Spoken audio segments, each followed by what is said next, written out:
Hello po, good morning po sa ating lahat. Welcome back na po sa YouTube channel. For today's video ay isa naman pong tanong po ng ating pong subscriber ang ating pong sasagutin. Ito tungkol po kung kailan ba daw pwedeng pakainin yung mga bagong anak ng mga inahin. So kayo po mahilig po sa pag-alaga ng mga baboy o kahit anong hayop pangkabuhayang pang-agrikultura, mag-subscribe lang kayo sa aking YouTube channel. Ryan Patinio Agri Farming, Family and Kitchen Adventures. Ngayong araw po mga kaibigan, atin pong pag-uusapan yung tungkol po sa kung kailan ba daw papakainin yung ating mga bagong anak ng mga inahing baboy. Usually mga kaibigan, yung ating mga inahing baboy, sila po yung mga anak na nasa 3 months, 3 weeks at 3 days. Average of 114 days, ranging of 109 to 119 days. So kapag yung ating mga inahing baboy po ay nasa 110 days pataas po mga kaibigan, dahan-dahan na po nating ibaba yung pagpakain nating feed sa kanila para hindi po sila mahihirapang manganak sa araw na kailang kapanganakan. And then kapag nasa 114 days na po mga kaibigan, kapag sila po talaga itatarget sa 114 days, ay wag muna nating pakainin yung ating mga inahing baboy para mas madali silang matapos na manganak.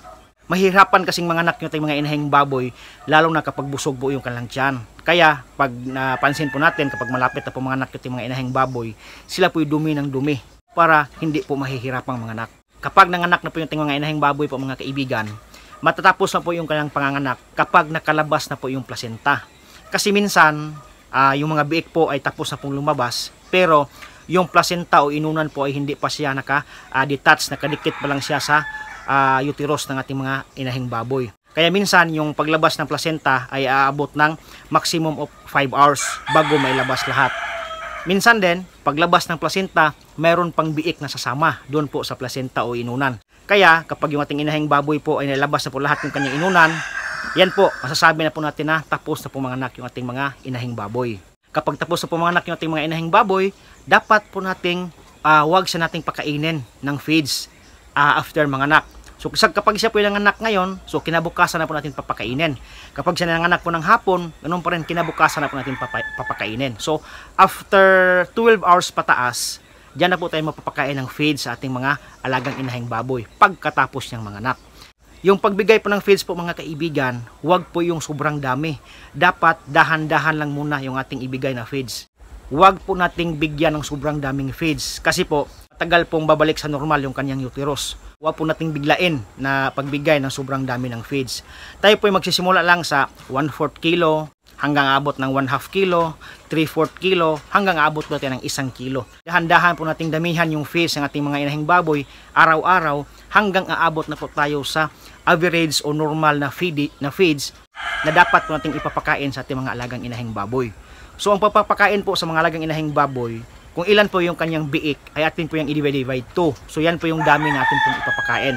Kapag yung biik po niya ay 10, ang atin pong ipapakain na feeds ay 5 kilo po bawat araw. So pwede nating hatiin yan sa umaga, sa tanghali, sa hapon, basta 5 kilo po sa isang araw.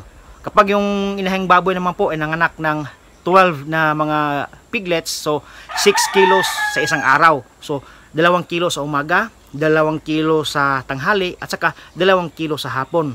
Yung total po lahat mga kaibigan ay 6 kilos po lahat ang makakain po ng ating mga alagang inahing baboy. Tayo po ay magbibigay sa kila ng ganyan kapag sila po ay nasa 5 days pataas na po mula na pong nanganak. Kung wala po silang mga complication, kung sila po ay nakapagdumi na, kung sila po ay umiihi na, at yan na pong simulan yung papakain ng ating mga inahing baboy ng average feeds. Depende po kung ilan po yung kanyang biik po mga kaibigan.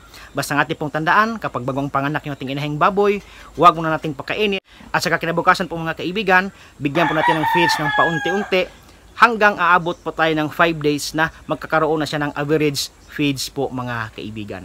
So yan po ating vlog ngayon. Asa naman po ako nakapagbigay sa iyo ng konting kalaman po kung kailan papakainin yung mga bagong anak ng mga inahing baboy po mga kaibigan. So hanggang dito lang po at maraming salamat po sa inyong panonood. Happy farming po mga kaibigan. See you next time. Bye-bye.